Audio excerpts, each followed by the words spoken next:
Hola, kali ini Teknopal akan membuat video review, nggak pakai unboxing lagi. HP-nya apa? Ini dia Sony Xperia XZ1.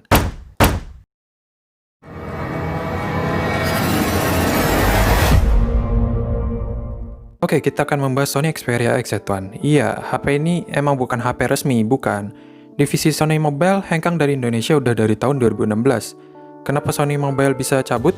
Simpelnya sih gara-gara kalah saing di pasar smartphone Indonesia, apalagi dengan menjamurnya HP-HP Cina yang perkembangannya begitu cepat. Strategi marketing Sony ini emang kalah jauh dari kompetitornya, mulai dari jumlah produksi yang sedikit, harga kurang bersaing, promosi juga kurang, dan outlet yang nggak banyak.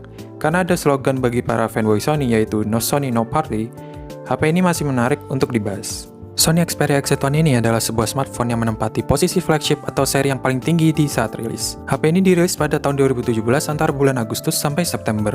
Selain udah nggak beroperasi di Indonesia, kabarnya smartphone Sony udah mulai nggak laku nih di negara asalnya, Jepang. Makanya sekarang target mereka cuma ke market Eropa aja, soalnya masih lumayan diminati di sana. Untuk desain, dia masih pakai desain klasik ala Sony, desain kotak, jidat, dan dagu masih tebal. Untuk material frame dan back covernya dia pakai bahan metal dengan warna doff. Dan bekas sidik jari lumayan kelihatan ya, tapi nggak sekelihatan kalau pakai bahan kaca sih. Pilihan warnanya ada 4, ada black, silver, pink, dan blue. Dan yang Teknopal review ini adalah yang warna black. Untuk dimensinya yaitu 148 x 73,4 x 7,4 mm dengan bobot 155 gram, bobot yang bisa dibilang ringan. Di sisi kanan ada tombol volume rocker, tombol power yang menyatu dengan sensor fingerprint, dan tombol shutter untuk foto yang kalau dipencet lama akan otomatis membuka aplikasi kamera. Di sisi atas ada lubang headphone jack 3,5 mm dan mikrofon. Di sisi kiri kita menemukan slot untuk SIM dan microSD yang dibukanya gampang, nggak perlu pakai ejector buat ngebukanya.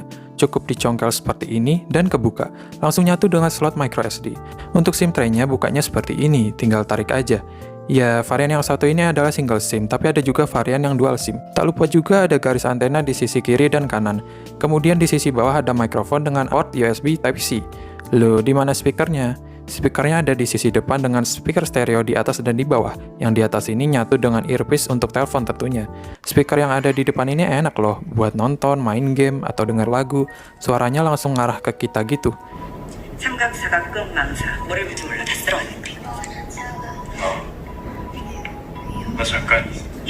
Dan juga ada kamera selfie dan logo Sony di sampingnya.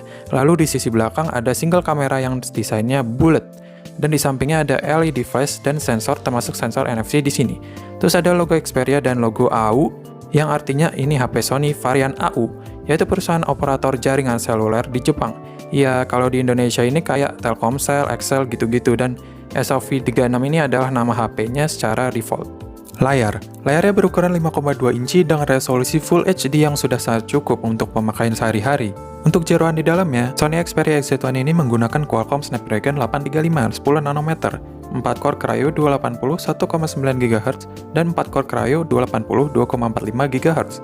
GPU-nya menggunakan Adreno 540, RAM-nya 4 GB, DDR4X, untuk storage-nya ini 64 GB. Lalu, HP ini hanya dibesutkan baterai dengan kapasitas 2700 mAh saja. Tentunya sesuatu yang dianggap kecil untuk sekarang. Dia mendukung Quick Charge 3.0 dan Power Delivery. Untuk sistem operasi, HP ini sudah di-upgrade dari Android Oreo ke Android Pie. Sensor di HP ini cukup lengkap, ada sensor accelerometer, gyro, light sensor, pressure sensor, dan lain-lain. Kecuali sensor suhu nggak ada. Nah, untuk pressure sensor ini masih berfungsi optimal. Nah, ini kalau layarnya ditekan seperti ini bakal naik angkanya, ini normal. Ini juga bisa diartikan kalau ketahanan HP ini terhadap air masih normal. Ini percobaannya.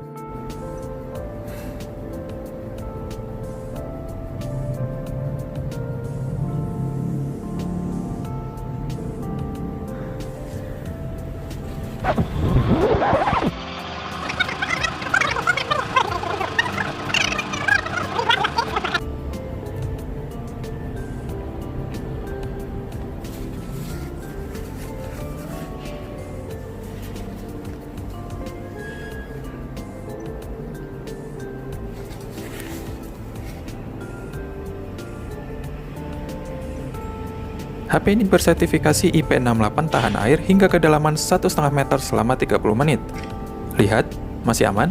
Saya juga mau coba drop test tapi di kolam renang. Wah, gimana itu jadinya? Ini dia cuplikannya.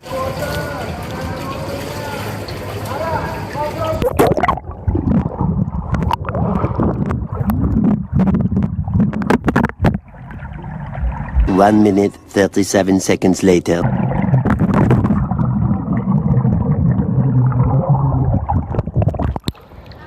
Gila bukan? Sensor NFC ada di belakang HP ini, yang bisa kita gunain buat ngecek dan top up saldo uang elektronik macam e-money. Tinggal nyalain NFC dan tempel. Voila! Rp77.700. Di sektor keamanan, ada face unlock dan fingerprint sensor di samping yang menyatu dengan tombol power. Kecepatannya dalam membaca sidik jari ini cepat. Tapi untuk membuka HP ini, kalian harus pencet tombol powernya juga, baru bisa kebuka. Sidik jari yang dapat didaftarkan bisa sampai 5 sidik jari. Lanjut ke spesifikasi kamera. Kamera utamanya dia ini beresolusi 19 megapiksel dengan bukaan f2.0 lensa wide dengan PDAF dan laser autofocus. Dan ya, ini cuma satu kamera. Untuk kamera selfie-nya beresolusi 13 megapiksel dengan bukaan f2.0 lensa wide. Untuk perekaman video, karena kameranya memakai sensor kelas atas Sony IMX400, kamera utamanya mampu merekam video super slow motion 960 fps. Selain itu juga bisa merekam sampai resolusi 4K 30 fps. Untuk kamera selfie-nya, dia bisa merekam sampai dengan resolusi Full HD 30 fps. Nah, untuk kedua kamera ini belum dibekali dengan OIS atau Optical Image Stabilization, namun memakai EIS atau Electronic Image Stabilization. Di fitur kameranya sendiri ada pilihan untuk steady shot, ada yang standar dan intelligent active. Jelas, dari namanya aja udah kelihatan keren ini yang intelligent active. Nah, ini dia pengujian kameranya. Ya, ini adalah perekaman menggunakan resolusi Full HD 30 fps dengan intelligent active untuk steady shotnya. Kira-kira seperti ini hasilnya, stabil atau tidak? Lumayan sih stabil, coba kita bawa lari kecil.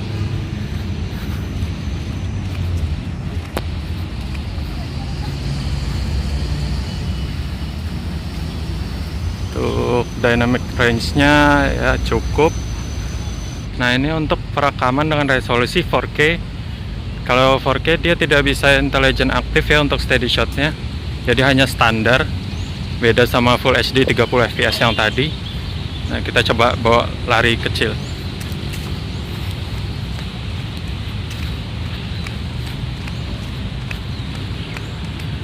Ya, seperti itu. Ya, lebih berguncang sedikit sih. Lebih berguncang ya daripada yang tadi.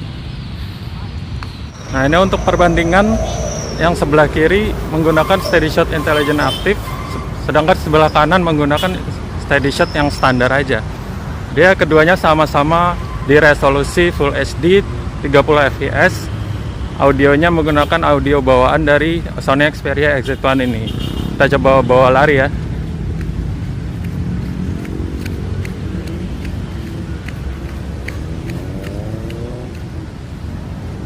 Ya, yang pakai intelligent active sebelah kiri lebih stabil kelihatannya ya. Dibanding yang sebelah kanan ada berguncang. Nah, ini untuk perekaman video kamera selfie-nya. Dia juga bisa menggunakan steady shot intelligent active.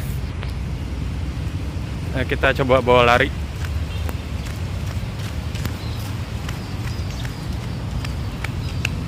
Ya, seperti ini kira-kira stabilitasnya.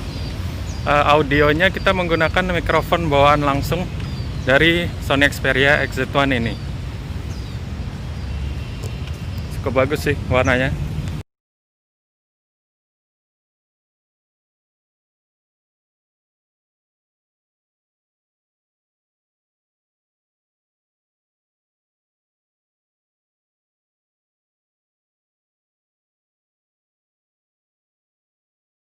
Nah, ini adalah fitur AR mode. Kita pilih yang dinosaur. Sebenarnya ada yang fairy tale, Mars, dan yang lain-lain nih contohnya.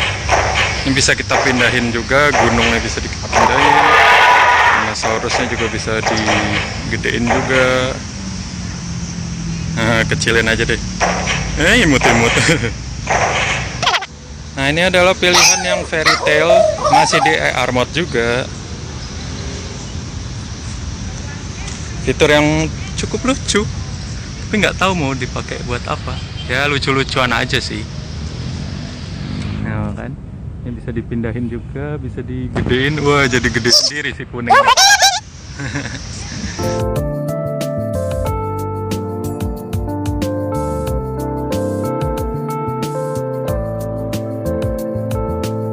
Lanjut ke performance. Menggunakan AnTuTu benchmark versi 8, HP ini mencapai skor 200.000 lebih sedikit. Angka ini pada zamannya udah sangat besar dan bersaing dengan kompetitornya di seri flagship.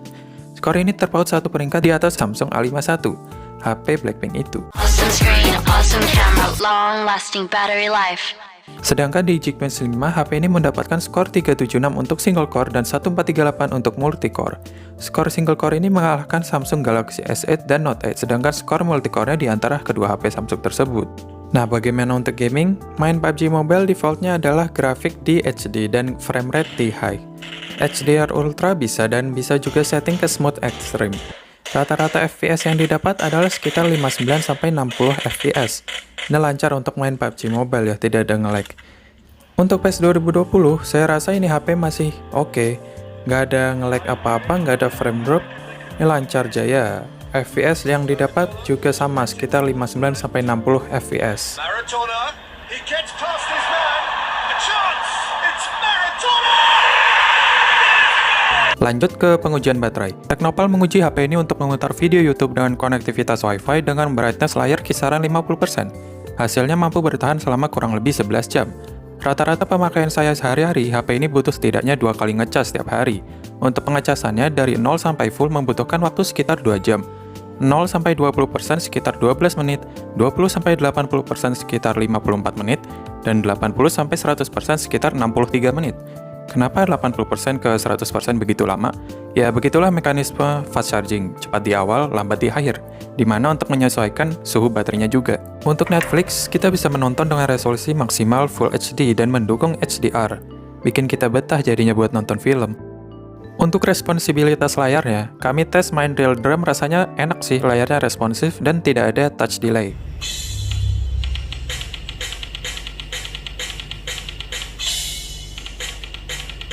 Untuk kesimpulannya, Sony Xperia XZ1 ini masih worth it untuk digunakan, meski ya udah banyak fitur-fitur kekinian yang nggak ada di HP ini. Punya layar yang bagus, kamera level flagship yang kaya akan fitur, prosesor yang masih kencang yang bisa membantu kegiatan sehari-hari dengan lancar. Apalagi untuk fitur tahan air yang sampai sekarang trennya masih belum ada nih di HP-HP menengah, cuma ada di HP flagship. Tapi yang perlu jadi catatan di HP ini adalah soal ketahanan baterainya. Jelas ini HP udah berumur 3 tahun, pasti udah nggak seoptimal dulu. Dengan kapasitas baterai yang kecil ini, kalian mau nggak mau harus rajin-rajin ngecas ya. Juga dia cuma punya satu modul kamera belakang aja, nggak kayak HP-HP sekarang yang punya modul kamera yang banyak. Oh iya, buat kalian yang penasaran dengan HP ini beli di mana, saya kasih link pembelian di kolom deskripsi ya. Oke, sekian review Teknopal soal Sony Xperia XZ1 ini. Like video ini jika kalian suka, dislike jika sebaliknya. Nopal pamit, adios.